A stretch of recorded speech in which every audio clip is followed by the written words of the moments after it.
Hey everyone, March8 here. Pierce the Veil announced back in December of 2013 that they would be releasing an album the following year.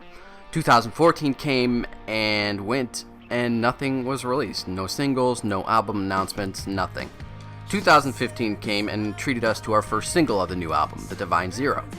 But the album was still awaiting a slated release date and an announcement. Then, on March 18th, 2016, we finally got it. Pierce the Veil announced that they would be releasing their fourth studio album, Misadventures, on May 13th, 2016. And as a big fan as I am of Collide with the Sky, I am excited as hell to jump in and review it. So, let's get to it.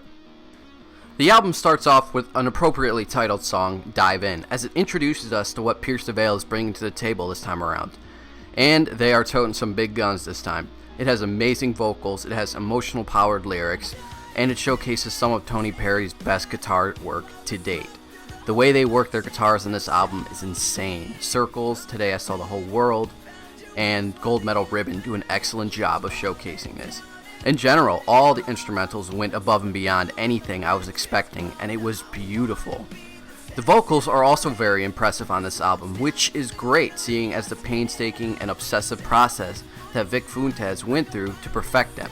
Songs like Floral and Fading, Circles, and Song for Isabel were the ones that I felt really did all the hard work justice. In all, this was a pretty awesome album with some pretty great songs, and if this was my final score, I'd be giving it a 9 out of 10.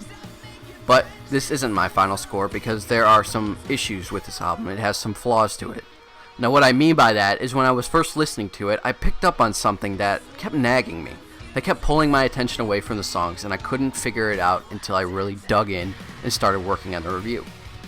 This album has a much heavier focus on instrumentals than Collide with the Sky did, or any of the previous releases for that matter.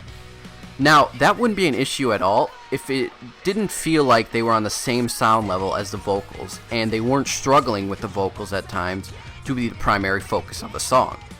Throughout the first half of the album, I kept feeling like I was caught between a tug-of-war between focusing my attention on the vocals while also trying to focus my attention on the instrumentals, rather than having them blend together. You'll have Vic singing this great line while at the same time in volume you'll have Tony Perry play off this wicked riff. And all the while, my mind is like, what the hell am I supposed to be focusing on here? I would say the worst case scenario of this would be Today I Saw the Whole World. That's where it really stood out for me, but even on Texas is Forever and The Divine Zero, there are hints of it.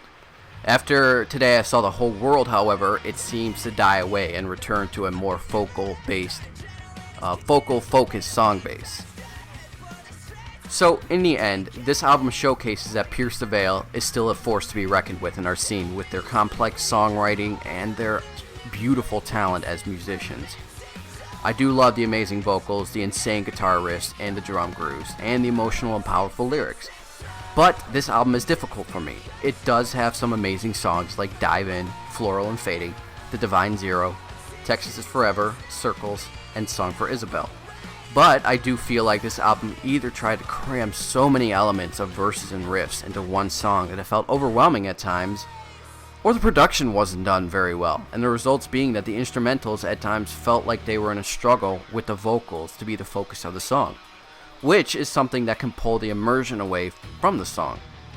So, for my final score, I give Pierce the Veil's Misadventures a 7 out of 10.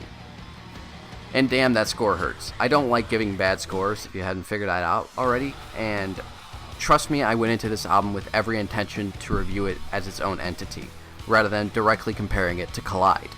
I didn't set out to put it on the same level as Collide because that's simply unfair. Collide is a much more personal album to me. But, like always, these are just the opinions of a guy on the internet with a YouTube channel and a passion for music. If you agree or disagree and wish to share, please feel free to do so in the comments and let me know what you liked and what you didn't. Also, if you like what you see and you want to hit that like button before you leave, I definitely won't stop you. You can hit the dislike button too if you want. It's not like I'm going to go RoboCop on your ass. Dead or alive, you're coming with me. Anyways, if you'd like to join the team, go ahead and hit the subscribe button. I hope you guys enjoyed this, and I will see you on the next one. Mars out.